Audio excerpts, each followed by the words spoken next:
Minus 15. Respect all, fear none. Into the upper deck. Intensity is not a perfume. Hello, Utah Street. 5, 4, 3, 2, 1.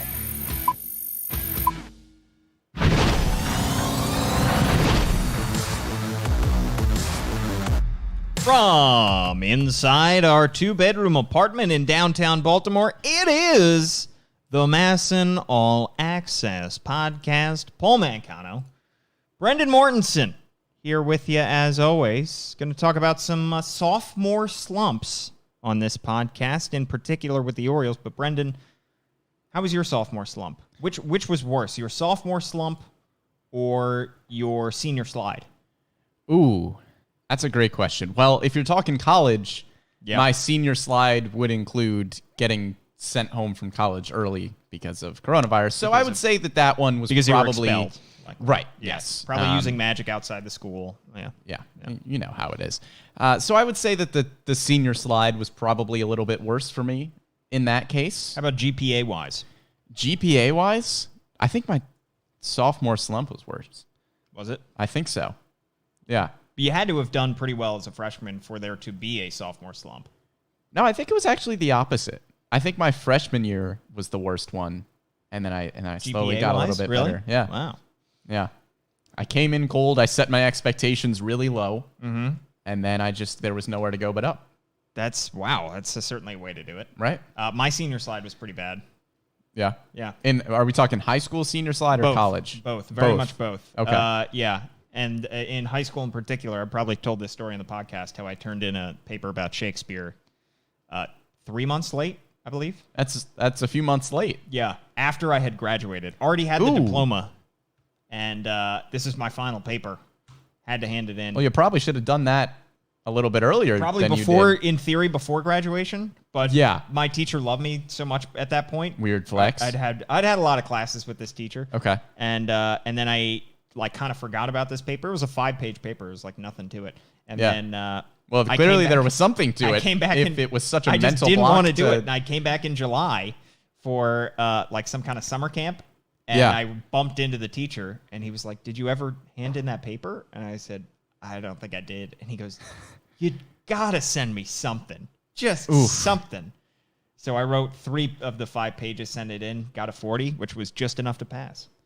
Well, your parents must have been so proud of that. They're thrilled. Yeah. And they love that I'm sure they love that I'm telling this story. I bet they do. Podcast. I bet they do. Makes me look good, right? Yeah. Right. What was your favorite Kevin Brown non sequitur story from over the week? Ooh. On the broadcast, by the way. That's a great question. There are a lot to I think it was probably the Icelandic yogurt I would have to go with. That was good stuff. Yeah. I don't think we give him Kevin enough crap for the puns that he makes. Because he was talking about Bob Dylan and was asking Hall of Famer Jim Palmer about Bob Dylan, and he said the times they are a change-up. And it's like, Kevin can get away with it because he's got those smooth baritone voice sounds that he makes. But, these are genuine dad jokes. They are. And we don't give him enough, flack for it. But who doesn't love a good dad joke? Kids. Well, yeah. Grow up.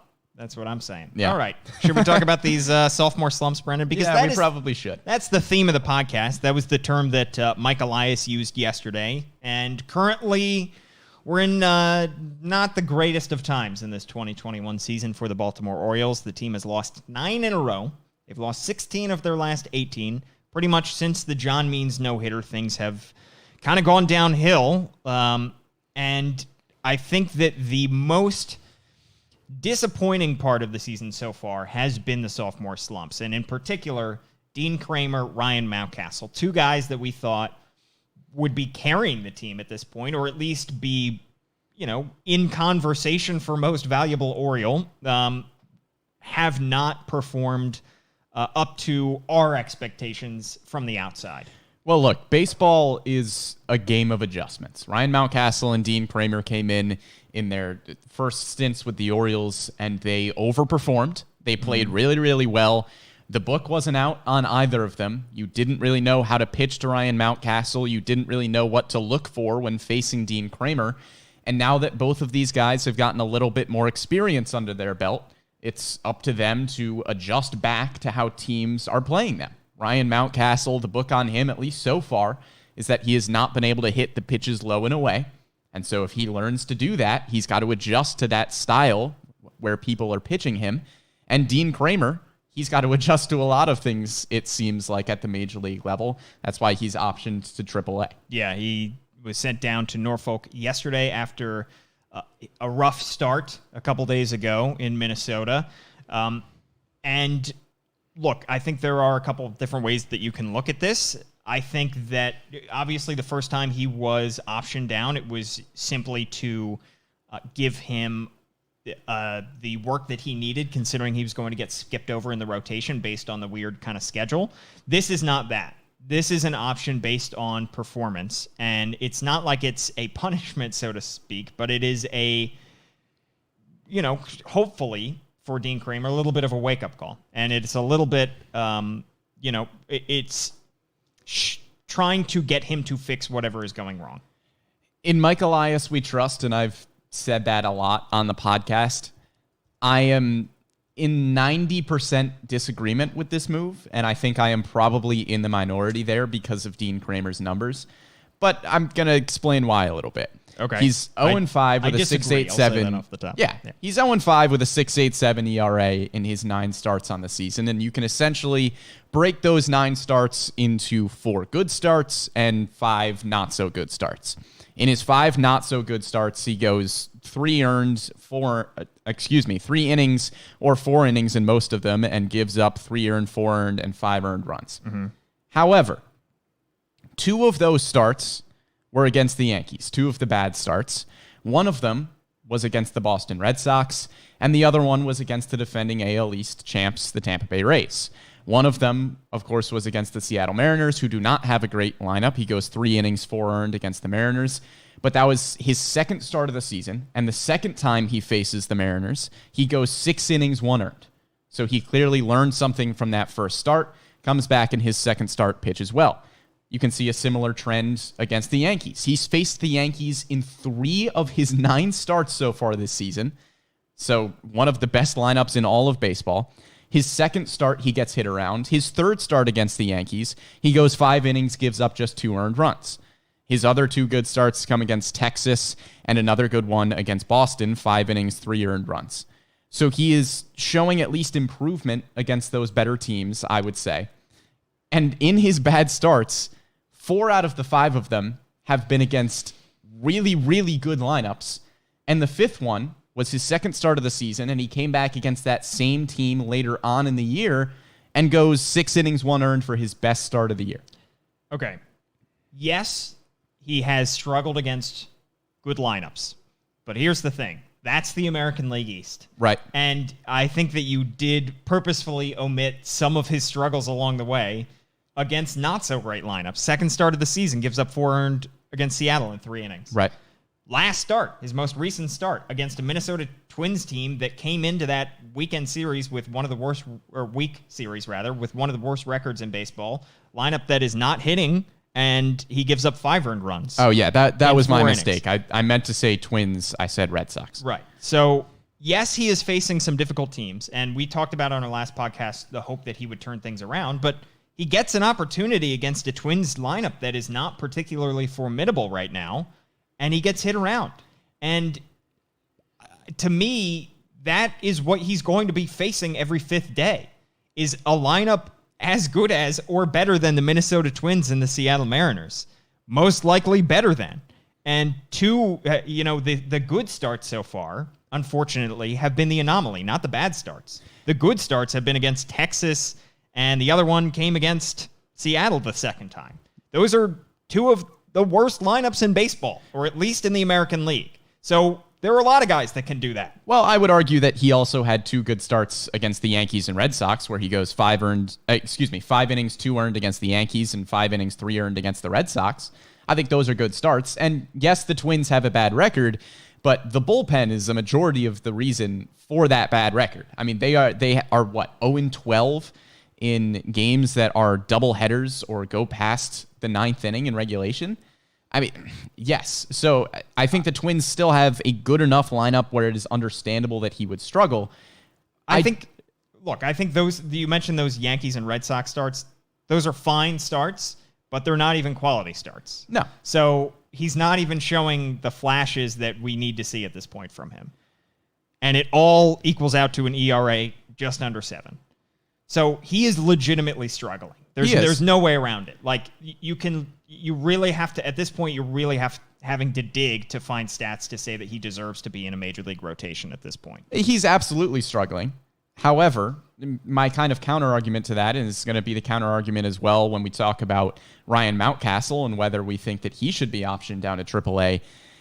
What is he really going to do differently in AAA? And that's where a little bit of my leeway comes in terms of why maybe optioning him was a good idea, because, hey, maybe he needs to work on his command of his curveball, you can say, or maybe he needs to work on this specific mechanical issue or something like that.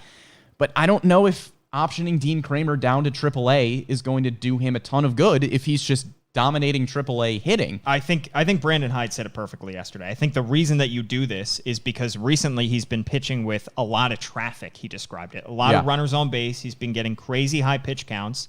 And Brandon Hyde is looking to win games on a day in and day out basis. So on the minor league side, a lot of guys, a lot of the top Orioles pitching prospects, it's not like the managers are going out there saying, all right, DL Hall, give us the win today. All right, Grayson Rodriguez, you got to get us into the 7th inning here. They're saying, all right, what is the best for this guy's development? So if that means you pull him after 4 innings because he threw 85 pitches the week before and you don't like him the 3rd time through the lineup and you want to give this other guy who, you know, you have so much stacked talent at the AA or AAA level, you want to give this other guy a chance to come in. That's what they do. They are not looking, I know the individual managers want to win at the, Gary Kendall and Buck Britton are wanting to win on a day in and day out basis, but they also know that development is the most important thing. That's what they have said time and time again. They get that.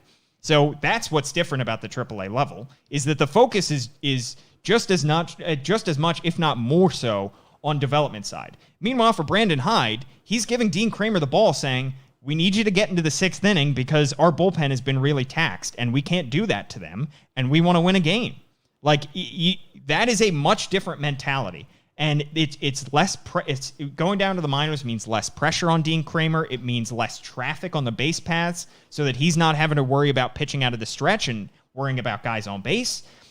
Dean Kramer can go down there, have maybe a little bit more success against lower quality hitters, build back up his confidence, focus in on what he needs to do. And you look at the last year when he had the most success, the first time he got called up, his first couple starts, near the end of the year, he had a bad start against Boston. But his first couple starts, after he had been at the alternate site where he was just working on his stuff, no traffic, not worrying about anything other than simulated games and working with the coaches, that was when he was at his best. So I think that's what they're trying to do here, is unlock the best version of Dean Kramer, build his confidence back up, get him back up to the major leagues where he's not having to focus on, got to get into the 6th because he got to make sure that he handed the ball off to the bullpen. Yeah, and I agree with you there, and I don't think that there are no benefits to optioning him to the AAA level. My thing with Kramer is that I think we have seen the stuff from him. We just need to see the consistency, right? We have seen that his stuff can play at the major league level, which is not very similar to somebody like Keegan Aiken or Zach Lowther, who have come up to the major league level, and obviously Zach Lowther will get more opportunities. Keegan Aiken will get more opportunities. But Keegan Aiken right now has a higher ERA this season than Dean Kramer does. Absolutely. Zach Lowther got destroyed in his first start against the Red Sox because I think that was way too early, at least in my opinion, to throw him against such a good lineup that early on. Dean Kramer has flashed. He hasn't flashed in a while, though. It's been a while. I mean, when was the last time he was really electric? I mean, the start against the Mariners, 6 innings, 1 earned. That's a very good start. I know that's the team that John means no hit, but that's 1 in 10 starts. Yeah, so that's not enough. Like you're not seeing enough flashes. The last time we saw him, and that's against a bad team. I'm sorry, right? Like the last time we saw him flash against a very good team over an extended time was in the 2020 season. It's been a while since we've seen that, and even from our vantage point, Dean Kramer is not passing the eye test. I mean, he is sailing some balls. As Hyde says, he overcooked some balls. He's spiking the balls in the dirt. He clearly has very little command at this point of his curveball, which can be a very effective pitch. But the last time that was an effective pitch was 2020. I mean, none of his pitches have been above average at the major league level this year. And that's not to say they won't eventually, but the flashes are not really there. And Kramer said it the other day after his start. His confidence has been very up and very down this year. And that can be a problem. And at some point, you have to send a guy down to get stuff figured out. My question for you is there no point at which you would send Dean Kramer down to the minors? I think there is, like I said, I am not in 100% disagreement with optioning Dean Kramer to AAA. I do see some of the benefits to it. However, I think a lot of what I was looking for is Dean Kramer has struggled so far. How is he going to adjust? That's why I was kind of looking at the teams that he has faced twice so far this season, 2 times or 3 times. There's 2 examples of that with Seattle and New York, where the third start of the season against the Yankees, he comes out and has 5 innings, 2 earned runs, which is a solid start. His second start against the Mariners, after getting hit around the first time, he goes 6 innings, 1 earned. Obviously, 2 different pitchers and 2 very different scenarios, but John Means last year, from July 30th to September 2nd, in his 6 starts, has an ERA over 8. Right. John Means, again, very different circumstances. We know what John Means was going through at that time, but he comes back after that stretch and he adjusts. Yeah. He brings the velocity down. He works his off-speed pitches differently, and we're seeing what John Means is doing at the major league level right now. And it was a different circumstance. Right. But also, John Means was away from the team. Right. At that point. He was dealing with the death of his father, and he missed some time there. So it wasn't like an injury. It wasn't like him being demoted. But what partly maybe helped John Means was taking a step back from everything and looking at everything from a bird's eye view and saying, what can I fix? I think that the same thing could happen with Dean Kramer. And that's why I don't want this to be mistaken for me not having faith in Dean Kramer being able to figure this out. I do think he will figure this out. I think he's going to come back maybe this season, late this season, maybe next year, and have everything figured out. So it happens. And that's the other point I want to make about sophomore slumps is just as with John Means, it can happen, but sometimes it does take a little bit of a kick in the rear. Sometimes it takes taking a step back. It's different for every guy, but to see him go out there every 5th day and get hit around by major league teams, it's not going to get any easier from here on out. It's just not. I know a lot of those starts have been against the Yankees and Red Sox. Guess what? The Rays and the Blue Jays are also in that division. The Orioles play them a lot in the coming months. Those are some pretty good lineups too. Yeah. So it's not going to get much easier at the major league level. It can get easier at the minor league level, and I think that's where he needs to figure some stuff out. Yeah, teams have the book on Dean Kramer right now, and the question is how he is going to adjust back, and teams will go back and forth, and that's just kind of how the game works. I don't think it's so much like they have the book on it. He's just not, he doesn't look good. Like he's missing pitches. His locations are not good. Like it's not like he's executing his pitches and they're hitting it. Like he's not executing his pitches. He's not hitting his spots. That's why I think this option came. And that's why they gave him 2 months in the majors to figure that out. Because if he were hitting his spots and they're hitting it, then he's got to go back and say, all right, what am I really doing wrong? I got to figure something out. That would be more concerning because then it's like, is his stuff even playable at the major league level? But this stuff, he's just missing. He's missing his spots and his command is not there. Well, and the other thing is, too, there aren't necessarily any starters that are pounding down the door for that rotation spot. I know there's guys like Bruce Zimmerman, Keegan Aiken, who is going to take Dean Kramer's place in the rotation. Zach Lowther did not look good in his first start. Mike Baumann got hit around in his first start at AAA of the year. So it's not like there's really anybody that you're saying, okay, we have to get this guy some starts. I think Keegan Aiken is deserving of some starts in the rotation, but every time that Keegan Aiken has been in a game this year where he pitches at least 3 innings, he's given up at least 2 runs. Well, some of that has been bad luck. I think Keegan Aiken has been on the wrong side of some. He has been pulled in several games where runs have scored after him that he has left on base because the bullpen has been taxed. Yeah. I'm not saying Keegan Aiken is going to come in and be, an excellent replacement for Dean Kramer, but at some point you have to give him another shot. I agree. We talked about him he's sitting on the major league roster, and they say that he still has the potential to be a starter, and we believe that he does, maybe at some point if he hits his ceiling. So at some point you have to try him out there. And yes, he has that high ERA, but I don't think his ERA tells the whole story for Keegan Aiken this year. I agree, and I think Keegan Aiken is deserving of a spot in the rotation. Just personally, I don't know if I would have said it's Dean Kramer's spot to take, but Jorge Lopez has been pitching a little bit better. We know Matt Harvey struggles, so I don't know. I suppose Dean Kramer makes sense in terms of going to a guy that you know you can option to AAA. I don't think optioning Jorge Lopez or Matt Harvey does you any good at AAA at this point, so I suppose Dean Kramer is the one that you can kind of rotate in and out with a little bit more flexibility. Right, and I think, I am in agreement that I would probably say Jorge Lopez should be the one that, is going to get replaced, but I think he's going to get replaced at some point. Yes. By somebody else. But like you said, there aren't too many guys banging down the door right now in Norfolk. It is the only of one of the Orioles' 4 minor league affiliates that doesn't have a winning record, and part of that is because they don't have the pitching right now. They're going to get it. Kyle Bradish just got up, sent up. We're going to talk about Kevin Smith in a little bit, maybe joining that AAA Norfolk rotation, but Alexander Wells is not on that roster at the time being. Mike Baumann is still working his way back from injury.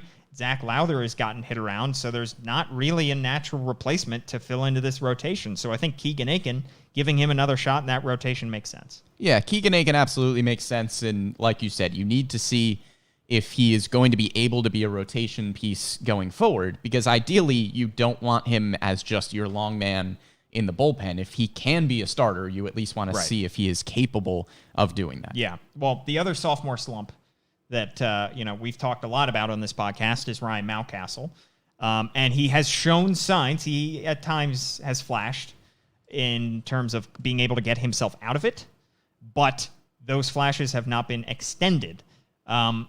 A guy that we thought was going to be a piece in the middle of this lineup that was going to do some damage, but is really not living up to that, and it has been his plate discipline. We don't need to talk more about it, but is there a point at which, I'm guessing no for you based on your answer for Dean Kramer, is there a point at which you would option Ryan Malcastle down? No, I definitely would not. I don't know, again, how much he really has to gain at the AAA level, because you would assume that if Ryan Malcastle is sent back down to AAA, he is going to mash pitching in Norfolk just like he was doing before he was called up in the first place. And Ryan Malcastle, even more so than Dean Kramer, has flashed at the major league level. Obviously, there are some things that he needs to work on at the major league level right now. I mentioned before the low and away pitch. It's something that Aaron Judge really struggled with for his second year after his fantastic rookie season. It's just when pitchers are kind of getting the book on you and where you can't hit, it's the low and away sliders that he's really been getting killed with, and those high fastballs that he just chases. Yeah. Ryan Mountcastle sees a fastball at his eyes and he thinks it's going out, and a lot of the times he's swinging and missing right now. But no, I would keep Ryan Mountcastle at the major league level at this point. I think he just needs to adjust to major league pitching, and I don't think sending him down to adjust to minor league pitching does him a ton of good. I would agree there, especially because with Dean Kramer, it's a different story. I think in part because Dean Kramer got only 4 starts at the AAA level in his career. That's all he had before he got optioned earlier this season. He barely had any. The only exposure he had to AAA Norfolk was when he got called up from Bowie near the end of the 2019 season. And in those 4 starts with Norfolk, he got hit around. He had an ERA well above 8. So the reason he got called up last year was because they liked what they saw from the alternate site. But that doesn't mean that he is fully seasoned, and him going back to AAA Norfolk, that could legitimately help him. For Mountcastle, he crushed AAA pitching in 2019. He was there the entire season. He was one of the Orioles minor league players of the year. You can't learn anything else from him being at AAA. Right. You just can't. And I think that it is something, it maybe is easier for a position player to figure it out during the season because he's going to be in that lineup almost every single day than it would be for Dean Kramer to figure it out going up against some of the more difficult competition in the American League every 5th day. And not that this should play too much into the larger overarching goal of developing guys, But with Austin Hayes out, you pretty much need Ryan Mountcastle in your outfield at this point, unless you want to consistently start Ryan McKenna, who I would argue would benefit more from reps at AAA than Ryan Mountcastle would. Yeah. So if you're looking at guys in the outfield that you would rather keep at AAA, Ryan Mountcastle is probably at the end of the list. I think you want to keep Ryan Mountcastle at the majors, and he is improving a little bit. He's hitting 300 since May 15th. He's got 2 doubles and a home run during that stretch. He is obviously not where I think Orioles fans expected him to be, and he's probably not where he expected himself to be. But he just needs to adjust to the major league hitting. And like you said, I don't think there's really anything he can learn at AAA at this point. And I don't think there's anything that the Orioles can learn about him at AAA. Yeah, and I think this is not something that we should be overly concerned about, like you said, both with Kramer and with Malcastle. And the comparisons, you made the comparison with John Means and Dean Kramer. John Means, literally sophomore slump. He had rookie of the year consideration back in 2019, was an all-star as a rookie. Second half of that year kind of struggles, but then in 2020 really gets hit around in his first few starts of his sophomore season. Figures something out in September. Has 3 starts in a row where he gives up only 1 run down the stretch, and in the month of September has a 2.48 ERA. So he turned it around. Trey Mancini, his first year, hits 24 homers, is a finalist for Rookie of the Year, hits 293. Looks like this guy could be a fixture in your lineup for years to come. Sophomore year, the entire Orioles lineup is struggling. It's 2018. Things are going downhill. He's really in his head. He's struggling. He hits 242 for the season, still hitting 24 homers, but he's trying to walk in the first half of the season. It's not really working. And he is so frustrated that he gets this text from his sister in this story that's been told by many reporters that says, you didn't come this far just to come this far. You still have somewhere to go. You still have something to unlock in yourself. Figure something out the second half of that season. After the All-Star break, hits 276, hits more home runs per at-bat. He figures something out. The same exact thing, I'm not saying it will, same exact thing could happen with Dean Kramer. Same exact thing could happen with Ryan Mountcastle. They're both hitting their sophomore slumps, just like the 2 best players on the current day Orioles in John Means and Trey Mancini. The best pitcher and the best hitter both hit sophomore slumps. They figured a way to get out of it, and they turned out to be very, very good players on the other side. The same thing could happen with Kramer and Malcastle. Yeah, and the important part there is that both John Means and Trey Mancini had the stretch of flashing, and I think with Ryan Mountcastle and Dean Kramer, maybe Dean Kramer a little bit less so than John Means did in his rookie season, obviously making the All-Star team that year. But we've still seen the stuff from Dean Kramer. You see starts out of him where you were like, wow, this guy can be maybe a number 3 starter in a rotation for a long stretch. We saw Ryan Mountcastle mash the baseball last year, just like Trey Mancini did in his rookie year. So I think both of these guys, like you said, have the capability of doing that. Maybe we'll see it after the All-Star break like we saw out of Trey Mancini and John Means. Yeah, it's just another reminder that progress is not linear. Right. And this is not, yes, there are bumps in the road, and Michael Elias said this yesterday when he met with the media, and not everything is going to go smoothly in a rebuild, but it's also not unexpected. It's not like the Orioles were like really counting, and that it's exactly why they are still in this phase of the rebuild, is because you can't count on guys who are this young to produce consistently. That's just not, it historically does not work. That's why the Orioles didn't go all in and say, well, we really think we can win with Dean Kramer and Ryan Malcastle and Trey Mancini. No, you need, one, these guys are young. They're going to take more time to develop and get better. And 2, there are still guys waiting that are going to do that. Grayson Rodriguez in his second, maybe as great as a rookie in his second year is not great. Goes through a sophomore slump. That could really hurt your team. So we're years away still, a couple of years, not that many years. We're further along in this rebuild than we were, but we're still a little bit of ways away from a winning team. And it's not like the organization has messaged anything different in the offseason. It's not like they were putting out posters that were saying, this starts now. This is the team that's going to get us over the top. This is what they expected. This is what they've been saying this whole time, is 2021 is not a year where they're focused intently on the win-loss record at the major league level.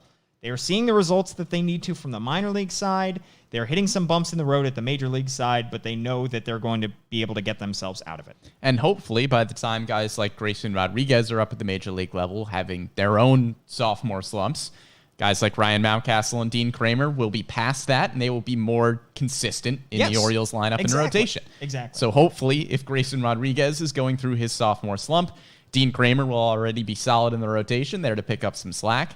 Maybe Dean Kramer's throwing a May no-hitter against the Mariners when Grayson Rodriguez is struggling as a second-year Oh, how starter. the turntables. Exactly. Yeah. All right. What else do we have to talk about? Yeah. Austin Hayes. Let's talk about... next up on the agenda. Yes. Hitting the injured list for the second time this season. Definitely frustrating, and I know no one's more frustrated about this than Austin Hayes himself, because he came into the season saying that really the only thing he needs to prove is consistency. He wanted to play 162 this year. Obviously not happening, but he has... It's more than flashes. He is good when he's playing. Yes. He's a good center fielder. He is a average to above average hitter at the plate. Still needs to work on some things, tweaking plate discipline definitely. But he has the ability to be an above average major leaguer in the short term as well as the long term. So for him to suffer yet another injury, this time to his hamstring, is certainly frustrating. Yeah, and he has shown that he is perfectly capable of being an everyday outfielder at the major league level. He can be a starter for this Orioles team going forward. He is, like you said, good enough at the plate. He's great speed-wise. He is a really good outfielder. He has the capability of playing both center field and the corner outfield positions, and he plays them very well. So when Austin Hayes is healthy, he is going to be a part of this team for a while. The issue, of course, with Austin Hayes is that we keep saying that he hits the injured list, and it is really, really frustrating to see somebody with this much potential keep getting hit with that injury bug. Yeah. It obviously brings up the questions of, well, is he going to be healthy enough down the stretch for somebody that you can rely on in the outfield? And hopefully, I feel like we say this every time that Austin Hayes has an injury, but hopefully this is the last time we're seeing Austin Hayes on the injured list for a while, and he's finally able to have that longer stretch of a season where he proves that he can be an Orioles everyday outfielder. And unfortunately, we just haven't seen it yet. And luckily, the Orioles have some good outfield depth with guys like Ryan McKenna. Yusniel Diaz will be up soon. DJ Stewart is a good depth piece.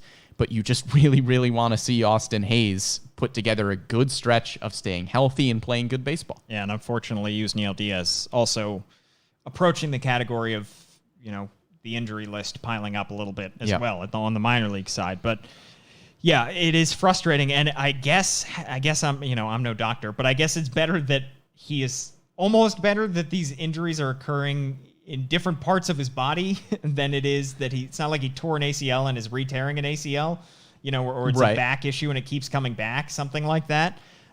Because then, that might be a chronic issue. He has had so many different injuries really since the 2019 season.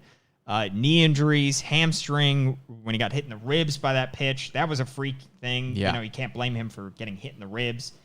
He got hit. I think one of those was him getting hit in the knee. So it's like, in addition to an ankle injury, he had, a lat injury. So all kinds of crazy injuries that he has had over the course of his career. And the good thing is they're not at the position where they're focused. They're not in the middle of a playoff hunt where they have to worry about replacing his production in the lineup and in the outfield every single day. They have suitable replacements, like you said, but, he can take his time making sure that he gets healthy before he comes back. But it is definitely frustrating because we know how good he can be. Yeah, and probably the starting outfield going forward, you're going to see Brian Malcastle more than likely in left field most of the time, with Cedric Mullins in center and Anthony Santander in right. You'll probably see DJ Stewart a decent amount in left field if they want to DH Malcastle or put him at first base. Maybe you'll see some more of Ryan McKenna, but I think if somebody is going to pick up the slack of Austin Hayes being out, I think you'll probably see more DJ Stewart, if I had to guess. But I suppose if you wanted to give Ryan Mountcastle more reps in left field, that could be a good thing for you. And if you want to see what you have in DJ Stewart a little bit more, Which is not the worst thing in the world right now, considering he's Right. hitting over 300 in his last 9 or so games. Yeah. Something like that. He's hitting the ball pretty well. Yeah. So, He's been pretty good. Made a nice catch in right field the other day. He did. Not the worst thing in the world. Some other issues cropping up on this team that we should talk about in addition to sophomore slumps. The bullpen has been a major issue, and it feels like forever ago, but it was about a week ago that we went on this podcast and said the bullpen has been a strength of this team. It has been the 6th in baseball in ERA and has numerous guys that might be trade assets, and they had a disaster of a week, which is what happens when you lose 9 straight. But I think that the biggest issue with all of these guys is just overuse. And it's not Brandon Hyde's fault per se, because he is just dealing with the hand that he has been dealt. But all of these guys have been called upon to go above and beyond. And that's the price you pay when your rotation is not going deep enough into games like they are. Right now, Orioles starters have thrown the 4th fewest innings in all of baseball. So that's not good. It's not good. It's putting a lot of pressure on your bullpen. Dean Kramer has only gone 6 innings one time.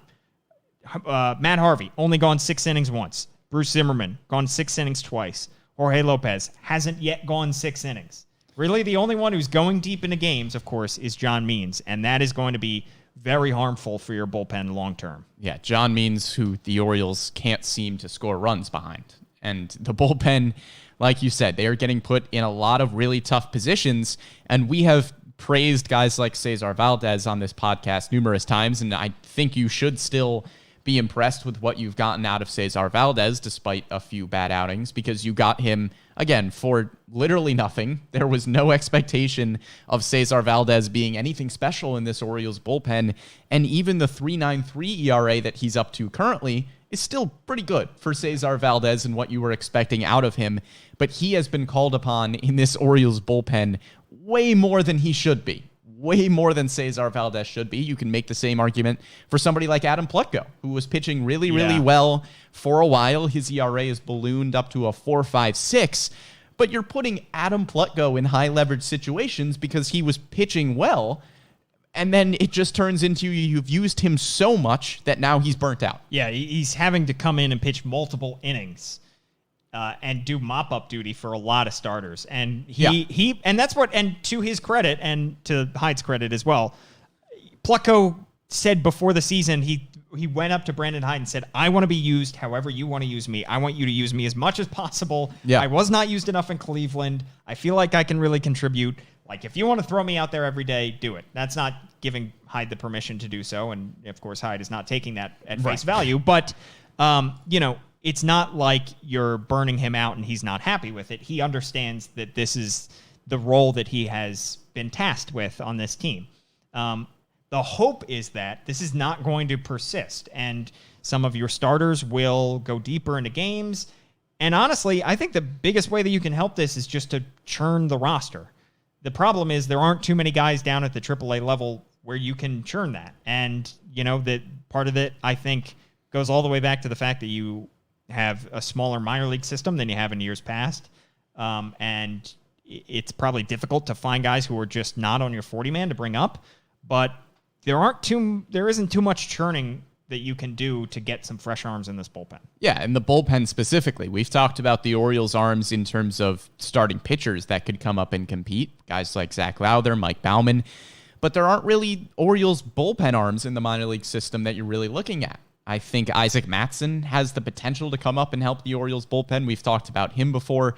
Dylan Tate coming back from injury. Yeah, that's going to be huge. Will help the Orioles a lot because right now, really the only reliever pitching well is Paul Fry. Excuse me, you've got Cole Sulser as well at a 2.08 ERA who's pitching well, but Cole Sulser hasn't been used in a ton of high leverage situations. You'll probably start to see him more in the 7th, 8th inning as Brandon Hyde will probably steer away from using Cesar Valdez and Adam Plutko as much. But those are really the only two guys in the bullpen right now that have been good as of late. Valdez and Plutko had a really good start to the season, but it's been pretty downhill since. Yeah, getting Dylan Tate back, I think, will be big, just because you need fresh arms. Yes. Max Arola is making a rehab appearance as well, so he will be back at some point, hopefully soon. And even Hunter Harvey, say what you will about his health issues, but if he can come in and at least give you some innings out of that bullpen, that will be able to lift some of the burden off of Fry, Valdez, Plucko. The issue, so you get those three names back hopefully soon. The question is, are you going to be able to get enough out of your starters to go deep enough into games where this issue can totally be eradicated? I don't know if you can. Right. And if Keegan Aiken is coming back into your rotation, that's great that we get another shot at seeing Keegan Aiken, but it's not like you're going to ask him to go 7 innings every time he gets the ball. Right. It's kind of like in football, if you have a bad running game, like you can't always blame the running back. Sometimes just the offensive line not blocking well. With the relievers right now, they are pitching so many innings because the starters are just not going into games, like you said. Like you can't put all of the blame on guys like Cesar Valdez, who you're asking to get 2-inning saves consistently. Yeah. Like you just can't blame the bullpen for all of the struggles that they have had with the amount of innings that they have had to pitch. Maybe Michael Elias trades for another swingman like he did with Plucko. Yeah. That worked out. Maybe. Throw some cash considerations at some team. They could also pick somebody from the minors who's not on their 40-man roster. The problem there is they would have to designate somebody for assignment like they did with Rio Ruiz, who ended up getting picked up off waivers by the Rockies. So they could do that. They could go and get a Mickey Janis or somebody like that from Fernando Abad, who's down at AAA Norfolk. The problem is those are non-roster invites, so they would have to add them to the 40-man roster and DFA somebody, which they could do, but that presents a hurdle. Yes, and as important as fresh arms are, you still want good arms. And Fernando Abad was probably not, he wasn't good enough to crack the major league roster out of camp. So is he going to help your bullpen a ton? Maybe because he's a fresh arm, but if he wasn't good enough to crack the bullpen coming out of camp, maybe he doesn't help you a ton. But there are a lot of good minor league arms right now that might come up and see a bullpen role before they get to starting. Yeah. I mean, I'm seeing a lot of negativity in our Facebook comments as we are going Facebook Live. Yeah. I'll be honest. People are, struggling with patience at this point. Yeah. But here's the thing. Literally, I mentioned Norfolk's struggles earlier, but literally every other affiliate has been outstanding this year, and we have seen great performances from the minor leaguers and from the Orioles' top prospects, which is the most important things.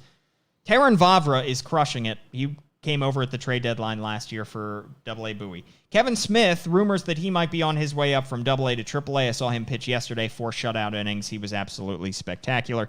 Gunnar Henderson won Player of the Week. He was terrific at low A. Probably, maybe at age 20 or 19, could get the call up to high A at some point soon, considering he has 30 RBIs in 17 games and leads all of the minor leagues in RBIs. Well, that's pretty good. His former second-round pick, I believe, or CBA pick. Hudson Haskin also crushing it. I think he was their second-round pick last year in 2020. Yes, he was. At low A. Jordan Westberg, CBA pick, also crushing it at low A. Might get the call up to high A. Who am I missing? DL Hall, absolutely terrific for the Bowie Bay Sox. Kyle Bradish already got the call up to AAA Norfolk from AA Bowie. Brendan, am I forgetting anybody? Grayson Rodriguez?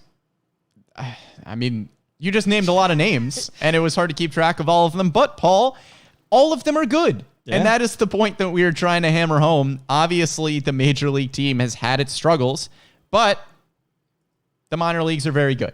And that is the point that we want to hammer home, is that as frustrating as it might be at the major league level at this point, you watch DL Hall strike out literally everyone at the minor league level, and you're like, all right, things are going to be all right soon. Yeah, I think we're going to be okay. I mean, it's I know patience is a virtue, and this is a difficult time right now that Orioles fans are going through. I get that. We're covering the team. It's difficult on a daily basis to, on the media side, I think, to be able to cover a team that is going through this kind of struggles. Not asking for your sympathy, just saying that we get it. We understand. Yeah. We're with you.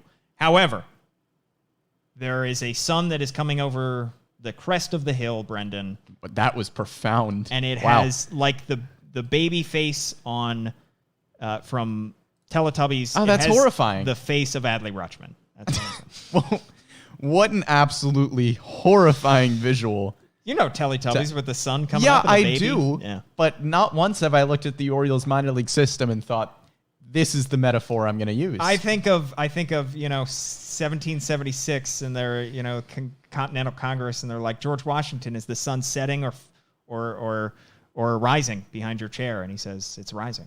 You ever think of that?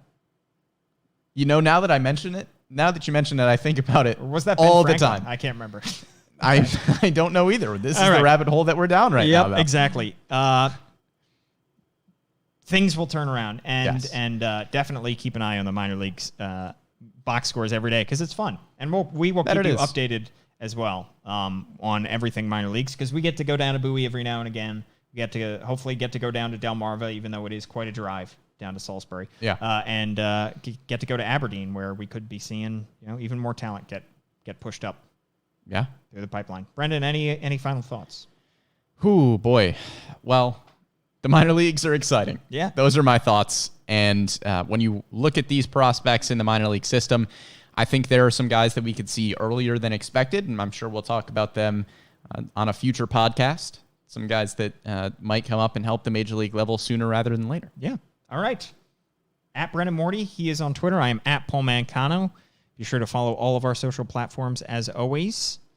Rate, review, subscribe on all of your favorite platforms. Watch it if you don't already watch the MASN All Access Podcast. Thanks for tuning in. We'll see you next time.